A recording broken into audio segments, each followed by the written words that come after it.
Good morning everybody. Education 07 की कक्षा में आप सभी का स्वागत एवं अभिनंदन। हम लोगों ने पिछले वीडियो में वाक्य एवं उसके प्रकारों का अध्ययन करना प्रारंभ किया था।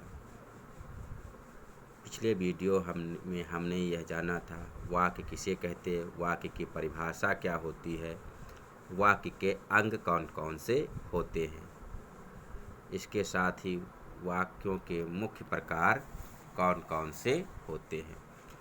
वहाँ पर हमने यह जाना था वाक्य मुख्यतः दो प्रकार से होते हैं, एक अर्थ के आधार पर या बनावट के आधार पर होते हैं और दूसरा रचना के आधार पर। वहाँ पर हमने ये देखा था, जो पढ़ना स्टार्ट किया था उसमें हमने प्रथम वाक्य के प्रकारों में प्रथम बिंदु को पढ़ लिया था। अब उसी आगे कड़ी को आगे बढ़ाते हुए उसके दूसरे बिंदु निषेधवाचक वाक्य के बारे में अध्ययन करेंगे। देखिए, निषेधवाचक वाक्य वास्तव में वह वाक्य होते हैं जिनसे हमें किसी कार्य के ना होने का भाव प्रकट होता, अर्थात किसी कार्य को हम पूर्ण नहीं कर पाते हैं। ऐसे वाक्यों को हम निषेधात्मक या निषेधवाचक वाक्य कहते हैं। जैसे मैंने खाना नहीं खाया, मैंने दूध नहीं पिया, हमने पानी नहीं पिया, हमने लेखन कार्य नहीं किया। आपने देखा यहाँ पर जो भी उदाहरण आपको बताए जा रहे हैं उस सभी उदाहरणों में जो भी कार्य विशेष है वो पूर्ण नहीं हो पा रहा, अर्थात कार्य पूरी तरह से संपन्न नहीं हो पा रहा है।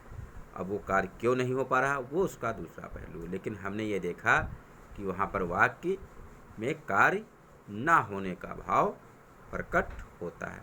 ऐसे वाक्यों को हम लोग निषेधवाचक वाक्य या निषेधात्मक वाक्य कहते हैं। अगले बिंदु में हम लोग जानते हैं प्रश्नवाचक वाक्य। देखिए, प्रश्नवाचक वाक्य वास्तव में वह वाक्य होते हैं जहाँ पर हमें किसी भी वस्तु के बारे में या अन्य के बारे में कोई जानकारी प्राप्त करनी होती है और वो जानकारी हम प्रश्न के माध्यम से प्राप्त करना चाहते हैं, उसे वास्तव में प्रश्नवाचक वाक्य कहते हैं। अगर हम एक सीधी लाइन में या सीधी परिभाषा में कहें तो वह वाक्य जिसके द्वारा किसी प्रकार का प्रश्न किया जाता है प्रश्नवाचक वाक्य कहलाता है। अर्थात जो भी आप जानकारी प्राप्त करना चाहते हैं तो वो जानकारी आप जब प्रश्न करके पूछते हैं तो ऐसे वाक्य को हम प्रश्नवाचक वाक्य कहते हैं। जैसे भारत क्या है। भाई, हो सकता है बहुत से व्यक्ति ऐसे होते हैं जिनको यह जानकारी नहीं है कि भारत क्या है, किसी व्यक्ति का नाम है, किसी देश का नाम है या किसी क्षेत्र का नाम है। अगला उदाहरण है जैसे राम के पिता कौन है। जो व्यक्ति नहीं जानता है तो वो प्रश्न ही करेगा कि राम के पिता कौन है या दशरथ कहाँ के राजा हैं, अर्थात जो दशरथ थे वो कहाँ के शासक थे या राजा थे। तो आपने देखा यहाँ पर जो भी हमें जानकारी प्राप्त करनी है हमने एक प्रकार से प्रश्न पूछकर उसकी जानकारी प्राप्त करनी चाहिए। तो अर्थात ऐसे वाक्य जहाँ पर हम प्रश्न पूछकर कोई जानकारी प्राप्त करना चाहते हैं वहाँ पर हम उसे प्रश्नवाचक वाक्य कहते हैं। अगर हम नेक्स्ट वाक्य की बात करें तो बिंदु है हमारा आज्ञावाचक वाक्य। देखिए, वह वाक्य जिसके द्वारा किसी प्रकार की आज्ञा या प्रार्थना किया जाता है वह आज्ञासूचक वाक्य या विधि सूचक वाक्य कहलाता है। देखिए, यहाँ पर दो बातें मुख्य रूप से, या तो आप किसी से आज्ञा आपके लिए जारी की जाती है या प्रार्थना। अगर आप छोटे हैं और किसी अधिकारी से या किसी अन्य व्यक्ति से कोई कार्य करना चाह रहे हैं तो आप प्रार्थना करते हैं। लेकिन अगर कोई व्यक्ति है जो आपसे ऊंचे पद पर है या आपसे पद में बड़ा है, जैसे माता पिता हैं, शिक्षक है, चाचा है, ताऊ है, तो वो आपको किसी कार्य करने के लिए प्रार्थना नहीं बल्कि आपको आदेश देंगे या आज्ञा देंगे। तो ऐसे वाक्य जहाँ पर हमें किसी कार्य को करने के लिए आज्ञा दी जाती है या हम किसी कार्य को करने के लिए पूर्ण करने के लिए उससे आदेश पाने के लिए प्रार्थना करते हैं, तो ऐसे वाक्यों को हम आज्ञा सूचक या विधि सूचक वाक्य भी कहते हैं।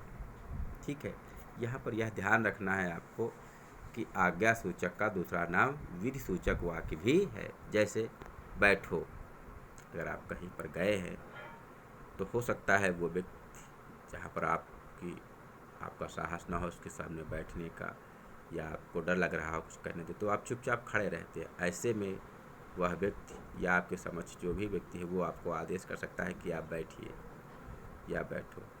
या मान लीजिए आप किसी पद पर हैं और कोई व्यक्ति आपसे उम्र में बड़ा है या आता है, तो आपको लगता है कि हमें उसका सम्मान करना चाहिए, तो आप कहते हैं कृपया बैठ जाइए। क्योंकि हो सकता है आप किसी पोस्ट पर हो और उस समय आप एक अधिकारी की हैसियत पर हैं, और ऐसी स्थिति में आप अपना पद नहीं छोड़ सकते, तो आप उससे कहते हैं कि कृपया बैठ जाइए। अगर मान लीजिए कक्षा कक्ष में है तो शिक्षक कहता है शांत रहो, अर्थात वो आपको आज्ञा देता है।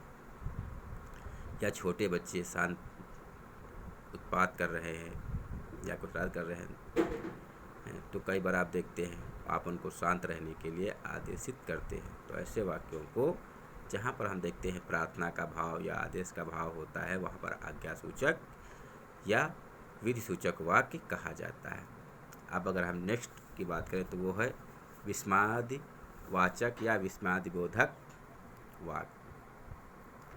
देखिए, वास्तव में विस्माद बोधक वाक्य वह होते हैं जहाँ पर हमें किसी प्रकार की गहरी अनुभूति होती है, ठीक है, या आंतरिक अनुभूति होती है, वहाँ पर विस्माद बोधक वाक्य होता है। देखिए, जो आपको अनुभूति होती है वो सुखद भी हो सकती है, दुखद भी हो सकती है, सकारात्मक भी हो सकती है, नकारात्मक हो सकती है, किसी भी प्रकार की हो सकती है, लेकिन वो अनुभूति हमारी आंतरिक होती है और वो हमारे अंतर्मन को प्रभावित करती है।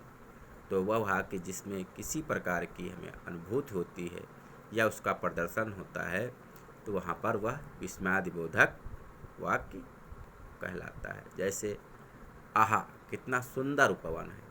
देखिए, अगर आप कहीं जाते हैं कभी किसी पार्क में या किसी अन्य स्थान पर, तो आप देखते हैं तो आप तुरंत कहते हैं कि आहा कितना सुंदर उपवन है। क्योंकि अगर आप देखते हैं वहाँ पर तरह तरह के फूल खिले हैं, उनकी ठीक से देख रेख की जाती है, अन्य सारी सुविधाएं हैं, तो आप चीज़ों के लिए आप ये कहते हैं कि वहाँ पर कितना सुंदर भवन है और क्या है। ठीक है, ओह कितनी ठंडी रात है।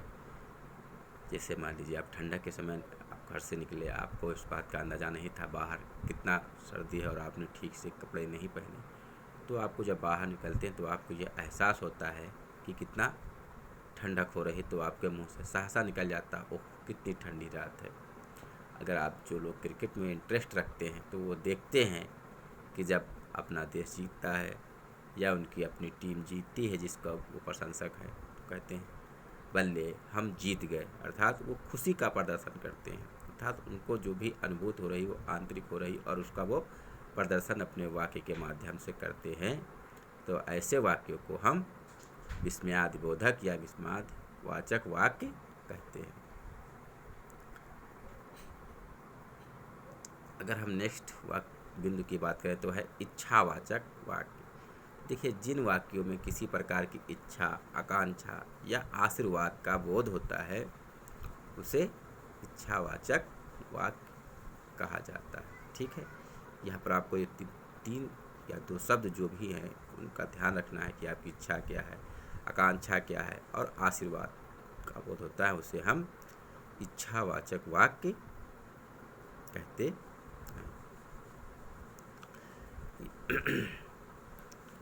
यहाँ पर आपको एक बात विशेष रूप से ध्यान रखनी है कि यहाँ पर जो भी, चाहे जैसे कोई बालक है, छोटा है, तो आप देखते हैं कि वो कई बार खिलौने के लिए जिद करता है या कुछ है, उसकी इच्छा होती है।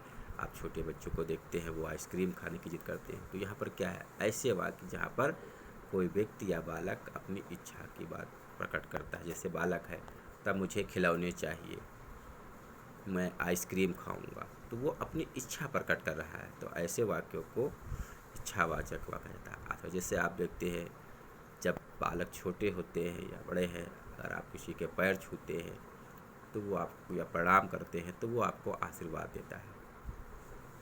तो ऐसे वाक्य को भी इच्छावाचक वाक्य है। जैसे आपने किसी के चरण स्पर्श किए तो कहता है खुश रहो, ठीक है, सदा सफल रहो।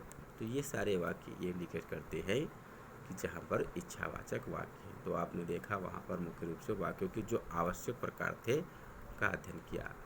उसी कड़ी को आगे बढ़ाते हुए वाक्य के जो दूसरे प्रकार थे कि आपने देखा था कि रचना के आधार पर बात हो गई थी। जो 8 थे यहाँ पर उनका 6 का जो मुख्य आपके यहाँ आवश्यक थे उनका आपको बताया गया है। और इसके बाद जो था आपका की बनावट, या आपने देखा था अर्थ रचना, जो भी आपने पिछली वीडियो में देखा, उसी कड़ी में जो दूसरा बिंदु था उसके आधार पर हम जानते हैं कि वाक्य मुख्य रूप से वाक्यों के प्रकार कौन कौन से हैं। जैसे सरल वाक्य या साधारण वाक्य, उसका जिन वाक्यों में एक ही विधेय होता है उन्हें हम सरल या साधारण वाक्य कहते हैं। इन वाक्यों में एक ही क्रिया होती है, अर्थात यहाँ पर आप देखेंगे एक विशेष बात है, कहा गया है कि इन वाक्यों में एक ही विधेय होता है, अर्थात एक ही क्रिया होती है, एक साथ दो कार्य नहीं होते हैं। तो ऐसे वाक्यों को जहाँ पर अगर हम सरल शब्दों में कहें एक विधेय होता है या एक ही क्रिया होती है, तो ऐसे वाक्यों को हम साधारण वाक्य कहते हैं। जैसे मुकेश पढ़ता है, राकेश ने भोजन किया। आपने देखा यहाँ पर जो पढ़ने का कार्य है वो अकेला हो रहा है, और कोई मुकेश नाम का बालक है, ये विद्यार्थी है या प्रशिक्षु है, वो पढ़ रहा है। राकेश ने भोजन किया, अर्थात वो सिर्फ उस समय एक ही कार्य कर रहा है, भोजन करने का, कोई दूसरा कार्य नहीं कर रहा है, ठीक है। अब हम अगली तरफ बढ़ते हैं, संयुक्त वाक्य के बारे में जानते हैं कौन कौन से संयुक्त वाक्य होते हैं।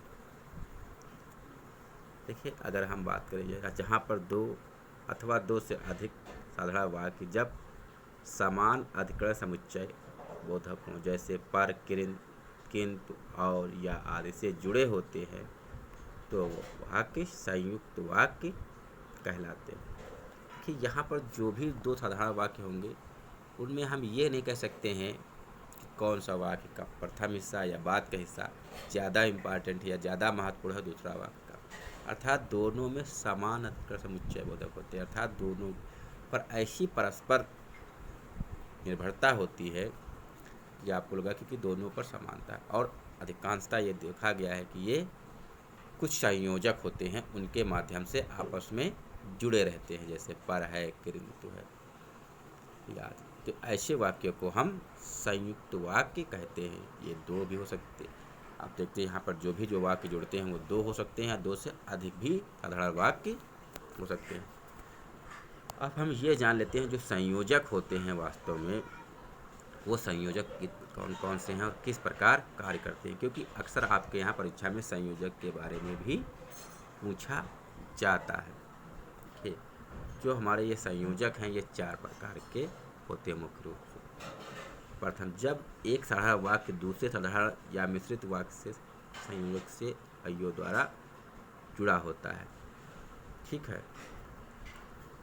तो जब हम प्रथम संयोजक की बात देख रहे हैं तो वहाँ पर जो भी है हमारा साधारण वाक्य या दूसरे साधारण या मिश्रित वाक्य आपस में जो जुड़ते हैं अवय द्वारा, वहाँ पर हम देखते हैं जैसे गीता और सीता। देखिए यहाँ पर जो और है अवय वो दोनों को जोड़ रहा है। हो सकता है जो जहाँ पर दो बातें कही गई वो साधारण वाक्य भी हो सकते हैं या मिश्रित वाक्य भी हो सकता है। इसीलिए आपने परिभाषा में देखा स्पष्ट किया गया है, जब एक साधारण वाक्य दूसरे साधारण या मिश्रित वाक्य से संयोजक अव्यय द्वारा जुड़ा होता है तो ऐसे वाक्य को हम जोड़ते हैं, देखते हैं कि यहाँ पर वो कौन सा अव्यय है, संयोजक अव्यय है कि जो इसमें मुख्य भूमिका निभा रहा है। जैसे गीता और सीता आई, यहाँ पर आपने देखा जो हमारा संयोजक अव्यय था वह और था जिसने यहाँ पर मुख्य भूमिका निभाई। संयोजक के बाद हम ये जानते हैं कि कौन अगला क्या है। अगला होता है वास्तव में विभाजक, अर्थात देखिए जहाँ संयोजक जोड़ने का काम कर रहा था वहीं विभाजक जो होता है वो वाक्यों में एक प्रकार से विभेद करता है। ठीक है, देखिए जैसे जब साधारण अथवा मिश्र वाक्यों का परस्पर भेद या विरोध का संबंध हो रहता है, वहाँ पर विभाजक की भूमिका बहुत ही महत्वपूर्ण हो जाती है। जैसे वह मेहनत तो बहुत करता है पर फल नहीं मिलता। आपने देखा कि यहाँ पर कि दो बातें परस्पर विरोधी कही जा रही हैं। एक तरफ आप यह कह रहे हैं कि व्यक्ति मेहनत करता है, दूसरी तरफ आप कह रहे हैं उसका परिणाम जो है वो सकारात्मक नहीं है, अर्थात उसको जिस हिसाब से वो मेहनत करता है उस हिसाब से उसको फल नहीं प्राप्त होता। तो यहाँ पर यह बात बहुत ही महत्वपूर्ण है। वह मेहनत तो बहुत करता है पर फल नहीं मिलता है। तो यहाँ पर जो आपने पर देखा, वास्तव में वो विभाजक का कार्य कर रहा है। अगर हम नेक्स्ट बिंदु की बात करें तो है विकल्प सूचक। जब दो बातों में से किसी एक को स्वीकार करना होता है तो वहाँ पर हम देखते हैं कि विकल्प सूचक की बात मुख्य रूप से हमारे सामने आती है। देखिए जो विकल्प सूचक होते हैं तो वहाँ पर हमें किसी एक बात तथ्य को स्वीकार करना होता है। जैसे या तो उसे मैं आखड़े में पछाड़ूंगा या अखाड़े में उतरना ही छोड़ दूंगा। ठीक, अर्थात यहाँ पर दो पहलवानों की बात हो रही है कि वो कह रहे हैं अगर हम आपस में लड़ेंगे तो उसमें से पहलवान कह रहा है या तो मैं उसको अखाड़े में हरा दूंगा, और अगर ऐसा नहीं हुआ तो उसके बाद मैं भविष्य में कभी भी अखाड़े में कुश्ती नहीं लड़ूंगा। तो देखिए यहाँ पर दो चीज़ें थी आपको कि जो दो बातें थी, या तो आप हराइए या तो आप स्वयं भी कुश्ती या पहलवानी करना बंद कर दीजिए। तो यहाँ पर आपके सामने विकल्प है, तो इसीलिए ऐसे जो होते हैं जो उस पर करते हैं तो उनको हम विकल्प सूचक कहते हैं। अगर हम अगले की बात करें तो परिणाम बोधक।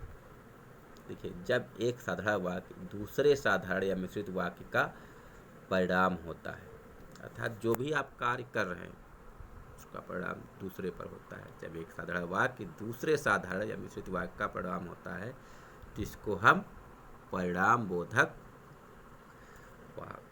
जो है संयोजक कहते हैं। यहाँ पर जैसे आप यहाँ पर देखेंगे, अगर उदाहरण के लिए हम बात करें, मैं खाना खाऊंगा तो मुझे शक्ति प्राप्त होगी। तो अर्थात आपने जब एक साधारण वाक्य दूसरे साधारण वाक्य का परिणाम होता है, मतलब उसका परिणाम हमें इस रूप में प्राप्त हो रहा है, मैं चाय पीऊँगा तो मुझे नींद नहीं आएगी। अर्थात यहाँ पर हमें देखते हैं उसके परिणाम स्वरूप हमें क्या प्राप्त हो रहा है। तो ऐसे यहाँ पर जो भी कार्य करते हैं और उससे जो भी लाभ प्राप्त होता है आप देख रहे हैं, तो उसको हम परिणाम बोधक संयोजक कहते हैं। यहाँ पर आपने देखा वाक्यों के प्रकार में पहले प्रथम प्रकार में कौन था, दूसरे प्रकार को हम पढ़ रहे थे, और उसमें भी हमने इसके बाद अवयव के बारे में थोड़ा सा जान लिया कि कौन कौन से अवयव हैं और या संयोजक हैं किस रूप में। इसी के प्रकार में जो कुछ बिंदु अब रह गए हैं उसको हम लोग नेक्स्ट वीडियो में पढ़ेंगे, क्योंकि ऐसा नहीं कि वाक्य के प्रकार अभी पूर्ण हो गए, अभी वाक्य के प्रकार जो हम लोग पढ़ रहे थे वो अभी बाकी हैं, जिनको हम लोग नेक्स्ट वीडियो में जानेंगे। अब आज की कक्षा समाप्त होती है। धन्यवाद।